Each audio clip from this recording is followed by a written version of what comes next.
Okay, I think we can get started. It's 12:02. We'll just keep letting people in. So hi everybody. If you can understand, that's cool. If you can't, that's cool. We don't care either way. We're all happy you're just here and in this space. I'm Beth Rackman. I am the Small College University co-chair for KUI. So I have some of your amazing questions, and there are some really good ones this time. Like, you guys must have had time to think. I don't know. But if you want to, feel free to pop up with your question. That's fine. If you want me to add, I see who's on. Do you want me to ask your questions, or do you guys want me to go through the questions we have?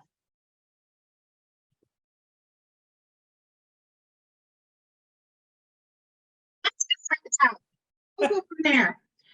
First question was, are staffs making any changes to the RA roles in relation to duty, roles, and responsibilities? Also, can we talk about mental health? So I know for the Small College Symposium, that is one of the things we're talking about is mental health. So please come to the Small College Symposium. If you need more information on that, you'll probably get an email from me in the next couple of weeks that say this is how you register for Small College Symposium. But it is April 19th. Yep. It is 12 to 5, and it is on 12 to 5 Eastern time, and it is online. And it's $25 an individual person or $100 for your whole staff. And when it says whole staff, we even have our coordinator of conduct attends, our coordinator of diversity and inclusion attends, my VP wants to attend, and I also send it to the EOP crew and anybody that's a student service. So it's a really good purchase for $100 there. I'm off my stool now. But is anybody changing their RA roles in relation to duty, roles, or responsibility?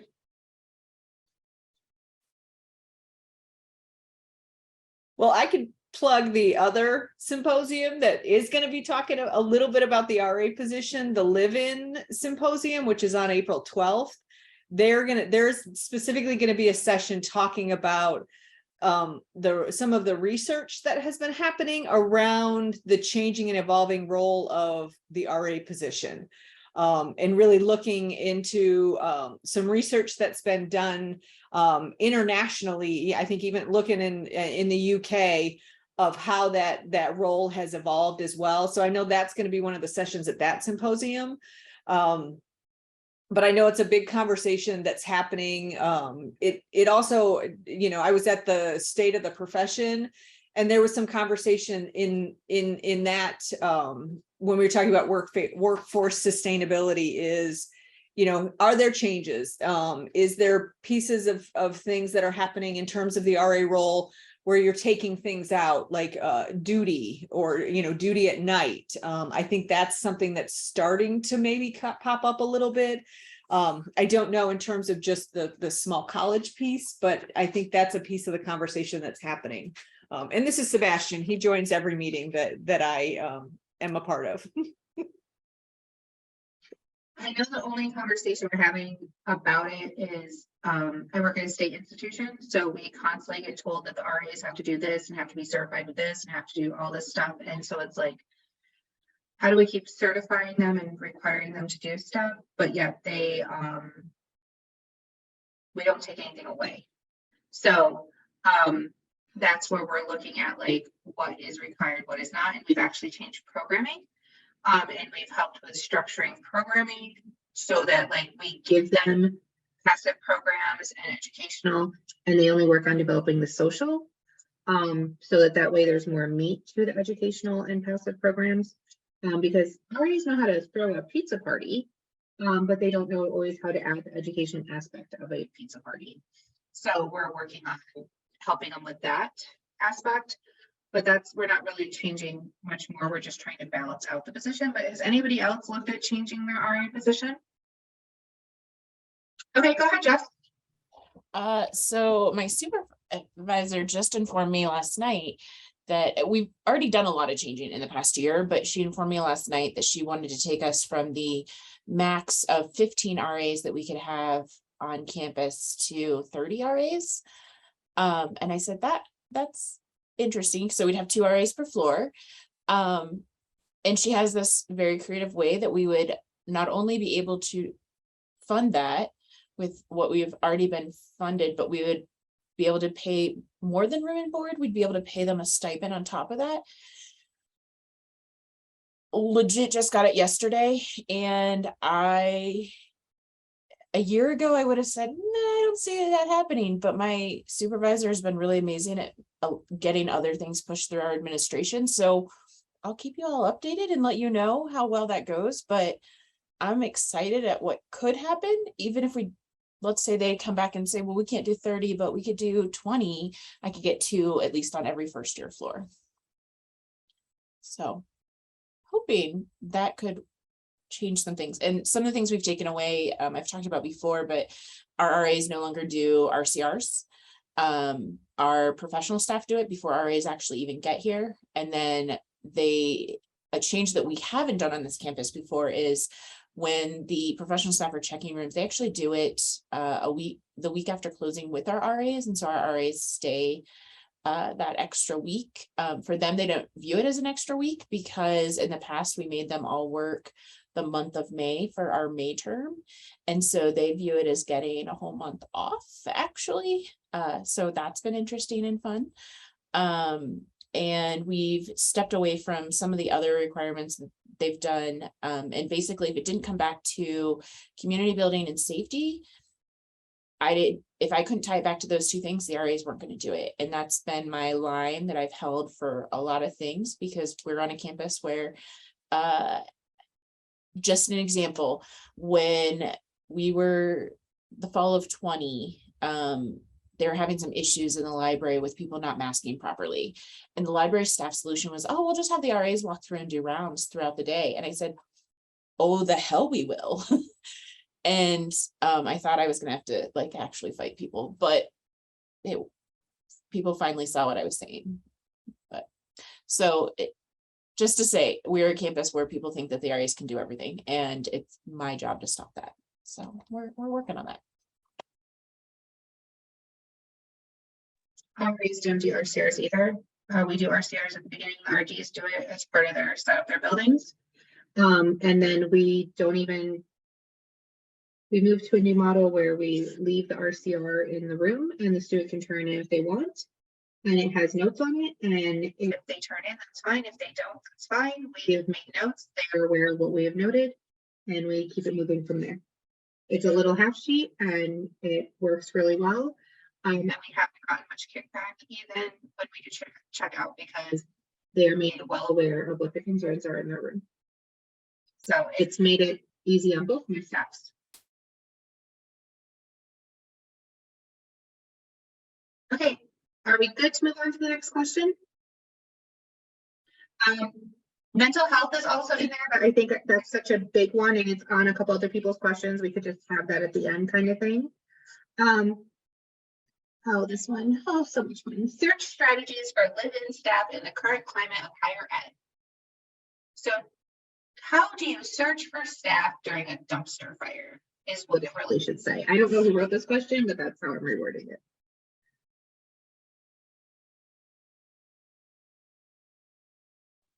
So one of the things I did this year, I actually got at the, I think it was the small campus pre-conference session. And I don't, for the life of me, I cannot remember who said that they did this, but posting on LinkedIn and kind of getting new people that way. Our campus did not use LinkedIn. And so I just kind of did it myself. And I was actually able to hire one person that way. Well, that ended up not working out great in the end, but that was not the fault of LinkedIn. That was some other issues on our campus, but it was really great because I found a whole group of candidates that I was just not aware of. And then the other piece that someone had talked about that I was finding some success was people who are leaving K through 12 because maybe they're burnt out with that, but they still love working in education. So kind of looking for folks there. And I was able to find some candidates that way, actually reaching out to folks that I knew who worked in K through 12 in the area.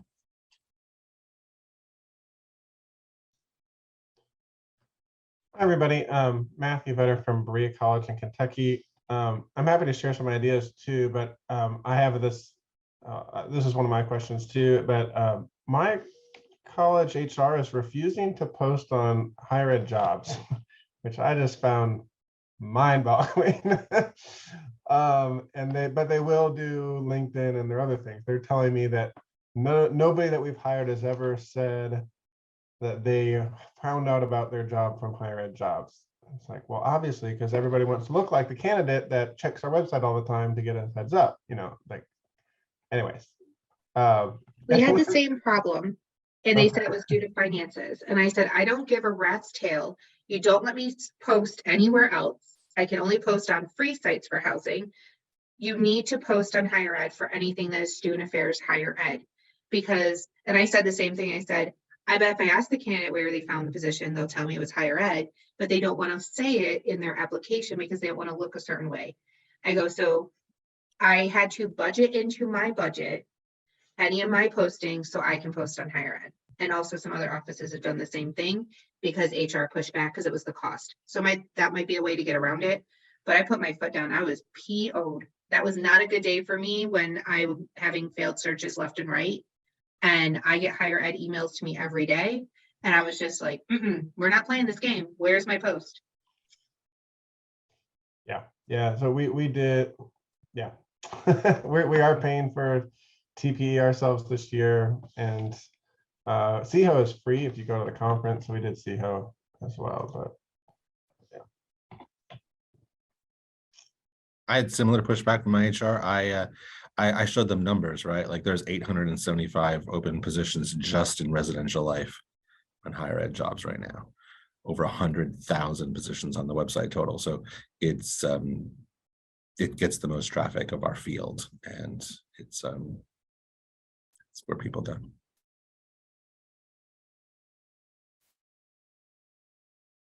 Okay, so going off this one, and by the way, yes, Jess, I did the same thing with LinkedIn. I haven't done an interview through it, but I post there now to make sure we post. Also, I've gotten it so my VP and a couple of my uppers will also share it on their LinkedIn that we have a position posting. So that's helped a little bit too. So if you have anybody that has buy-in, ask if they will share your LinkedIn post. I hope that helps a little bit. Going along with this question is, because it's a lot about hiring. So what are strategies you've used to get people interested in your college? And then another question that's very similar is, how do different universities advertise and post? I feel like we kind of covered that to get high quality candidates, but like covering that one more time, that's 3 different questions that are on here. So how have you gotten this high quality? Just made the comment of maybe not going just with someone that's a traditional res lifer. And I've seen that a lot of other SUNYs right now. And we were just at a SUNY housing meeting, which is the State University of New York, in case anybody didn't know. And they said, like, one of the and I will never do this, but someone said hire 50-year-old people ready to retire because they never leave. You have to take them out in a body bag. And I'm like, okay, don't want to ever take anybody off campus in a body bag, but got it. And then they also said go like a different route and hire people that are just interested in education and social norms and not maybe the res lifers. So that's what I've seen. Hey Pat, by the way, you're gonna get email from me later today since your picture is now on. I'm gonna shoulder tap you for something, but just FYI, I'm at least gonna own it right now. Hey Steve, can you announce where you're working now? Oh, sure. Yes, I'm the new director of residential life at St. Peter's University. Small private school about 10 minutes away from Manhattan, overlooking the skyline. So very excited. I was hoping you were going to pop on so you could make your announcement because I was like so excited. So, Aw. yay! Thank you. Thank you. I'm so excited too. It's nice to be going from one city to another city in a very short time frame. So I'm moving Monday. So yeah, fun. I think the cost of apartment's going to probably be a different thing, right? Well, no, they give their senior housing staff an apartment Oh, that's nice. And it's in a it's a new building that just opened up literally right next to campus, a new residence hall, and they specifically designed faculty and senior staff housing in the building when they were designing it. So the apartment's really nice. It's like a 2-bedroom, 2-bathroom, very, very like open concept kind of a thing too. So I'm super pumped. Awesome. Well, A lot congratulations. bigger. Thank you. A lot bigger than the apartment that I'm in now in Philadelphia. So yeah. Congrats. Thanks. Okay, so going back to the question, sorry, I just was excited, guys. I think Steve's amazing. Everybody on this call is amazing, but I just was excited. Okay, so how do you appeal to high-end qualified candidates, and are you maybe looking at different strategies to hire staff?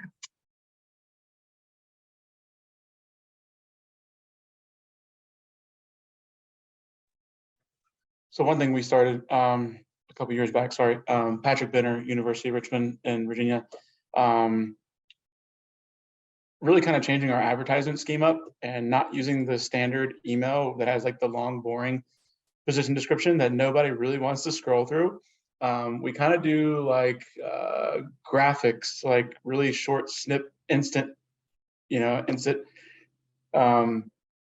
things that can grab it, that have, the QR codes that go to, more information. We hit some like really high points that you would do in any social media post. And, we polled our, current staff and exiting staff, and we're like, give us the top 10 things that you thought were like the bonuses, for your job here. And we would like, we highlight those in different ways on those posts, because like, they're the little things that people, look for that aren't necessarily put in a position description, and you can't put in higheredjobs.com, because it'll get lost in all the other stuff you put out there. So we entice them with, the fun stuff, and then let them read the details after. And that's been working for us as of late. But like you said, Elizabeth, like I work into our own budget for us to do the TPE post, the higher ed post. That way I can just also do it faster in the timeline that I want it done, versus having to wait for if HR is going to do it or not, when it's going to go up, if it's not already posted online, things like that. So, and listservs. Everybody I know that has one, I might post it. Go.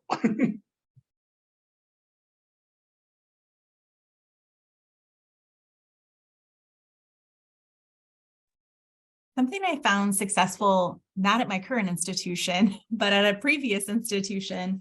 So my name's Heather. I work at Willamette University in Salem, Oregon. It's a small private school, and I was at the University of Oregon for about 11 years, and I ran all of our recruitment hiring. And I think we all have had lots of transition where I'm used to hundreds of applicants compared to not that many. But something that I used to do that I found to be fairly successful is I curated a list of higher ed programs and got their email addresses and sent them. I think I have about 170 higher ed programs, that I have curated throughout the years.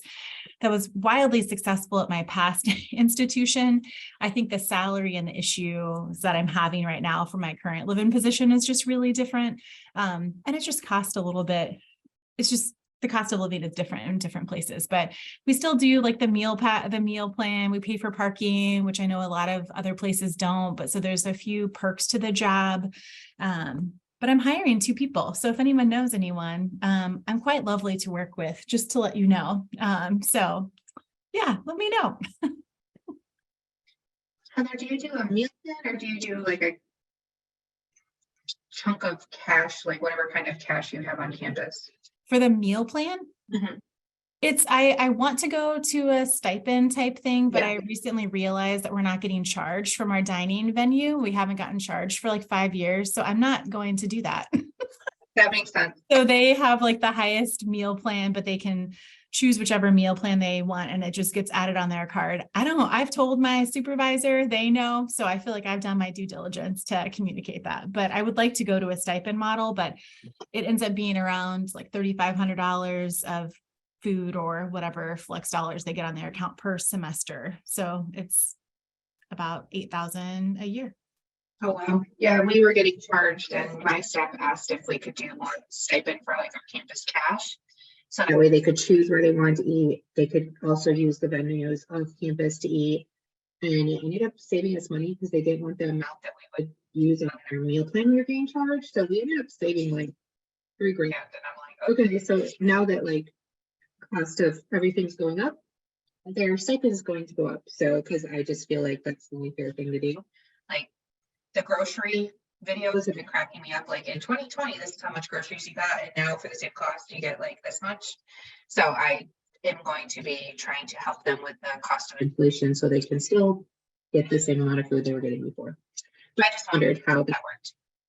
The meal plan thing, I definitely think if you're not if you're paying out of your own budget for staff meal plans, I would definitely sit with your director of residence life or the person who if they oversee dining as part of their portfolio, or the person who oversees dining and the dining contract, and have a conversation with them.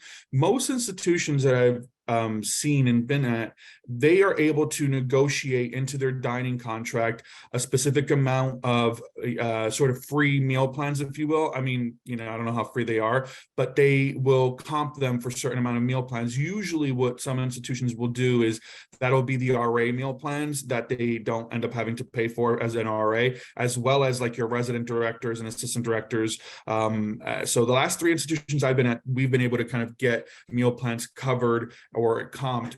So it was a way to have compensation for our paraprofessionals as well as our full-time staff, especially at the entry level, without having to use our own budget. It was just part of, the contract that we got. We would always get, I think it was 110 meal plans per year. And that kind of factored in all the RAs, all the resident directors, the grad assistants and stuff. And it worked out really well. We had that one college, a couple colleges I work at. I don't get that option. I tried when I got here. But yes, if you have that option, like a lot more happens if it's not auxiliary. Like if you are part of the auxiliary, then it's easy to talk about it. But if you're not part of the auxiliary and it's through the auxiliary, it's not as easy. But definitely push for that, because you can also say one of the reasons why we had in my past college as part of their meal plans is for safety, security in the dining facilities for dinner and for lunch, so that there was more eyes on students. And that also, when we started allowing that, it actually brought down the number of conflicts in the dining halls because there was more professional staff there. We also worked it in that university police was able to get lunch covered, so that they had more of a presence in the eating facilities at the last college I was at. So just ways to like say the importance, like this way they see them outside of the halls and they might feel more comfortable if you're at the coffee shop to talk to you to getting a coffee than they do coming to your office where everybody can see them walking in the door. Also, some of my staff said that they moved their one-on-ones to dining because it was easier to work into the RA schedule, a one-on-one during a lunch or a dinner. So just ways, if you are able to do what Steve recommended, which I highly say, and Heather, if they are not going to charge you, keep it moving that way. Those are other ways. It's like someone says, what's the importance of your RD staff having, or your live-on staff having lunch or dinner? Let's get them to eat for free. All the ice cream. I like ice cream. Okay. Anything else with how to advertise and how to get high quality candidates? Patrick, would you be willing to send like your graphic that you've used? And Heather, would you be willing to send your list of higher ed programs, and maybe we can all build onto it of other ones we know of? Yeah, I can. I'm in the process of updating it, so I don't want to send it now, because if you send it out, you're going to get like 15 bounce backs, but I'm happy to send that out once I have some capacity to edit it. Perfect. You can also just add it if you ever wanted to, guys. In Akuai, there is the Small College University channel. If ever there's something that you think would be really cool for other people to see, you can always add it there. It is normally post for questions, but I have seen that you're able to also post like information. So if Heather, if you'd rather do that, so that way I could be on this and others could get it, that'd be cool. So we have 3 questions left. HD candidates not having duty or live on experience, is that okay? So kind of going off this a little bit more. So like, has anybody moved more towards that model of the non-traditional res lifer, and what areas have you looked at when you've looked at non-traditional res lifers that has worked for your staff? We, the last 2 institutions, we've been very open, and I think, and my new institution, I already know I have one area director or area coordinator who has an MBA. We've been kind of, I don't know if it's just the last several institutions I've been at and some of the schools, but we've been kind of, you know, getting away from just looking at folks who specifically only have, you know, res life experience. I mean, when I first started, it was ideal that even if they didn't have a master's degree in student affairs directly, oh, well, they, you know, if they're an RA as an undergrad, then we'll definitely consider them. The folks that I've hired who have not had any residence life experience, but, you know, were involved in fraternity and sorority life in some way, have been comparable. They have risk management, crisis management sort of things, on call procedures that can kind of, you know, shift into the res life model. And I've hired folks that are just straight up, you know, not coming from our student affairs, res life background. I mean, you know, I don't want to diminish the work that we all do, but at the, you know, RD level and maybe even at some of the mid levels in some schools, I don't know that you necessarily would need a master's degree in student affairs to do what the work that they're doing. You're not a counselor. Even us, you know, more seasoned folks, we know how to mediate and stuff, but we're not licensed clinicians or counselors. So we always have to, you know, refer it out to people, which I think is the bigger thing. You know, one of the more concerns. Everything else is trainable. I feel like if you have a good training program and you're really good at onboarding and training, you know, new professionals in your department, then I think you're solid. I don't know that you need to have somebody with 10 years of crisis management or on-call experience to be an RD or a assistant director. I think it's just a matter of they get there, they learn the culture, and they get trained. These are the procedures. I mean, I've been trained, but I've also had to throw out my training because I've been at an institution that's completely different than previous institutions and have different procedures and policies. So I also like the diversity of thought and background that comes from hiring somebody that is not a student affairs professional or has a student affairs degree per se. I'm excited about my new staff. I mean, the fact that one of them has an MBA, from what I've heard from the VP that I'll be reporting to, she's the all-star on the team right now. She's the one who gets assignments done, understands Excel, understands a lot of things that some of the other more traditional res life folks, you know, sometimes struggle with. So, you know, I wonder if it's not, you know, a good idea to start looking outside and just training them when they come in anything that you need them to do. I think it's not rocket science at that level, I think. Not to diminish anything we do, because we do all work really hard, and I'm still paying for my student affairs degrees and probably will for the rest of my life, but, you know, still. So I have a mentor that was my mentor at Kukuho, and I was in an EDD program. It was leadership. I don't have any of the traditional res life stuff. I came from admissions. Everybody told me I joined the dark side of the world like 15 years ago. But anyways, I started off in admissions. I have an MBA. I was working with EDD, and my advisor said to me, like, you are hating your degree. Go get an MBA, because then you can budget for residence life and make sure you always stay in the green, which is more important at a college, especially small colleges, to know how to run a budget than it is to know about theory, because you'll be taught it. And I was like, oh, okay, keep it moving. So I switched out. I totally have never paid attention to what diplomas people have, because I was shot down when I switched over to res life by not being someone called it a cookie cutter res lifer. I didn't understand what that meant until like about 10 years ago. So what I'm more wondering about is, like, I've seen schools do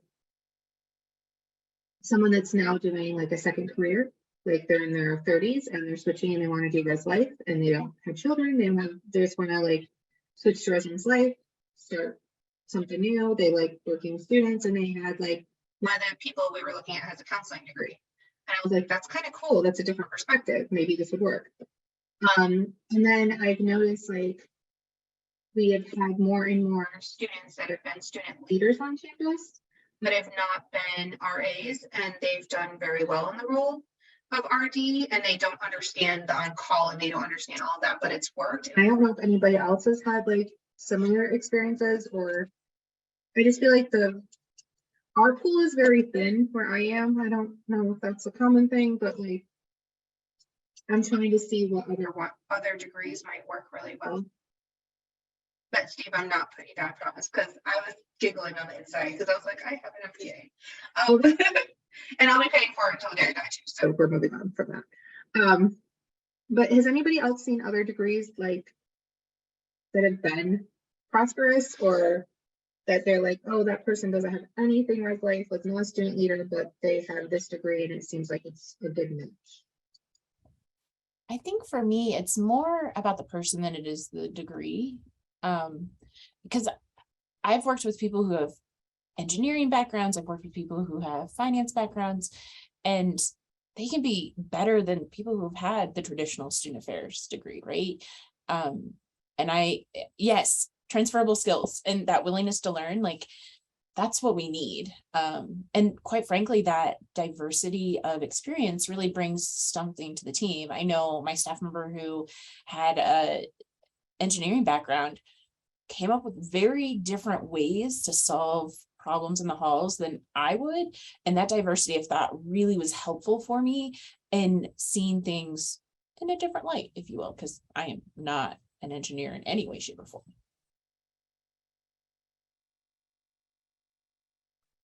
And that's totally what I was thinking was the transferable skills. I love when they always ask me like, what's one thing that you want to see in your future RD? I'm like, work ethic, but I can't teach it.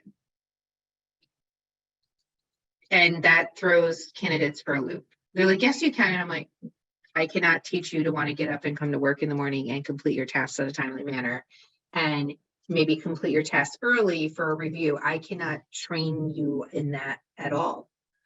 I can give you guidelines and deadlines, but I cannot make you want to come to work. I cannot make you excited about your job. So transferable skills, that's a good idea. Okay, perfect. And it is 12:34. We're doing good, y'all. So the last two questions is, does anyone have a laundry RFP they would be willing to share? And also, similar to that, does anyone have SOPs for staff with children that they would be willing to share? I'm working on updating all of our SOPs, so that one's me. And I am the next in line to be the guardians for my nieces and nephew. And I recognize that a lot of people are maybe in that role, but it's not a likelihood, but they are being raised by my 83-year-old mother. So the likelihood of me raising them when they are 3, 4, and almost 6 is very, very high. And so I was trying to think of what I could create to have in place before that is a factor. And it would just make our program better than it would be. To me, it's common knowledge, like, yeah, you don't leave your kids alone in your apartment or you don't do other things. But I recognized it's maybe something I should put into writing just in case. So if anyone has anything, let me know, or has any advice, because life. So it's something we're working on across the board at SUNY to have like a, because they always want our SOPs to be kind of standard. Come in when we have live-ons. Kevin, you can come in. I'm just on a video call. Sorry, the fire marshal's here. I can get you in touch with Jen. She can do the SOP for you. She's been working, she's at another SUNY. She had to do SOP with children, young children for her staff. So Jess, I will definitely get you in touch with her.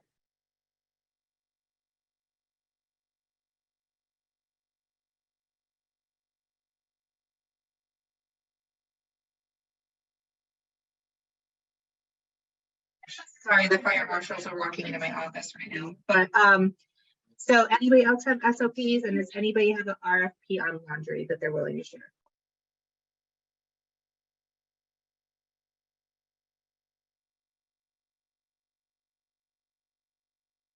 Okay, awesome.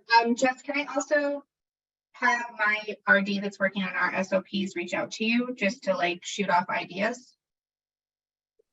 That would be wonderful, because I'll be honest, when I got here, there was absolutely nothing in writing, so I've spent the past 4 years writing It's everything out. But I want to turn it more into SOPs and not a manual. Does that make sense? Okay. Perfect.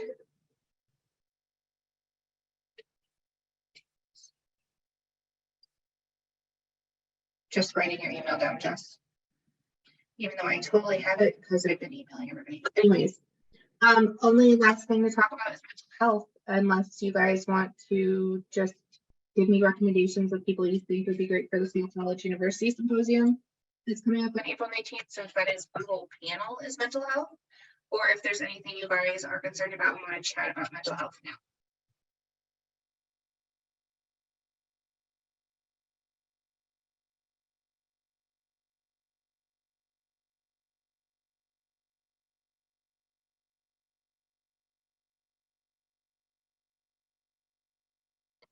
Okay, is there any other questions anybody has before? Otherwise, I get to give you guys back like 20 minutes today, which means you can get an extra cup of coffee or extra candy bar. I have an odd one. So I've been out of the office for about 10 days, and I came back Tuesday afternoon and had a meeting with my boss yesterday to be informed that the Residence Life office suite is being moved out of the residence halls for a high school to be moving into our current office suite in a res hall. I'm working through some feelings about that so that I can be professional in my responses to the administration. But my question, anyone ever experienced that? It's a real odd one. And it came out of left field for my supervisor and myself as well. I just was like, okay, no.